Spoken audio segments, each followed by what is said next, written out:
Sir, जैसा कि यहाँ पर 23 सितंबर को अमित शाह आ रहे हैं, तो सीमांचल में जैसा कहा जा रहा है कि बहुत प्रभाव पड़ेगी यहाँ पर गंगा जमुनी तहजीब पर, तो इस संदर्भ में आप क्या कहना चाहेंगे? देखिए, इस वक्त वो गृह मंत्री हैं, अमित शाह जी आ रहे हैं, तो बहरहाल उनको पूरे देश के दौरा करने का हक भी बनता है। देश के सरहदों की सुरक्षा की भी जिम्मेदार, इंटरनल जो सिक्योरिटी है उसकी जिम्मेदारी भी है। वो आ रहे हैं, अब तक हम लोग बदगुमानी का शिकार नहीं है।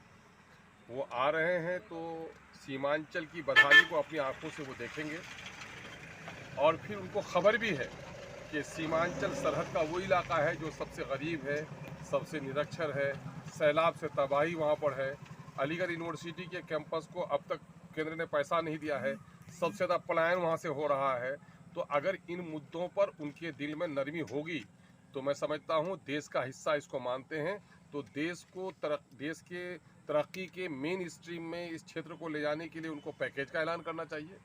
अदरवाइज उस जिम्मेदार ओहदे पे रहते हुए वो बीजेपी का प्रचारक बन के अगर आएंगे तो इस बात का अंदेशा है कि वो गंगा जमुनी तहजीब को कहीं न कहीं तोड़ने की बात करेंगे। बहरहाल वो आ जाएं तब हम लोग कोई बात कह सकते हैं। अब तक तो हम ये उम्मीद रखते हैं कि वो जिस ओहदे पे खड़े हैं उनको कम से कम सीमांचल के हित के बारे में सोचना चाहिए और इस क्षेत्र के पिछड़ेपन के निदान के लिए विकास की योजना उसे स्वीकृत करनी चाहिए। जैसा कि अभी सुनने में आ रहा है कि यह क्षेत्र चिकन नेक को एक केंद्र शासित प्रदेश बनाने की बात चल रही, क्या इसमें सच्चाई है, क्या होगा? देखिए, आरएसएस और भाजपाइयों ने हमेशा इस क्षेत्र को बदनाम करने की कोशिश की है। कभी बांग्लादेशी घुसपैठियों के नाम पर, कभी चिकन नेक के नाम पर, कभी सरहद का बहाना बनाकर बदनाम करने की कोशिश की है।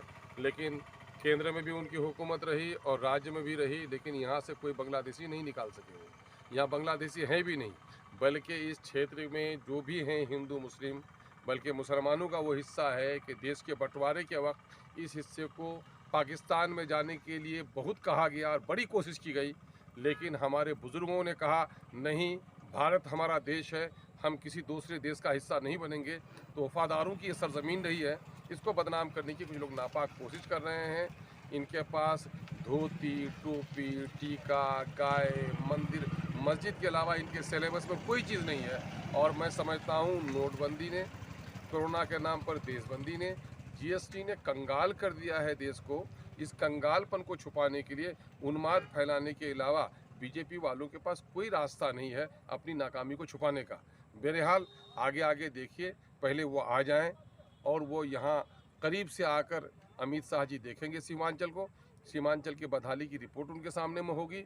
उनका दिल सीमांचल के तय कितना नरम होता है और वो यहाँ के लिए क्या करते हैं, उसके बाद हम लोग अपनी बात कह पाएंगे।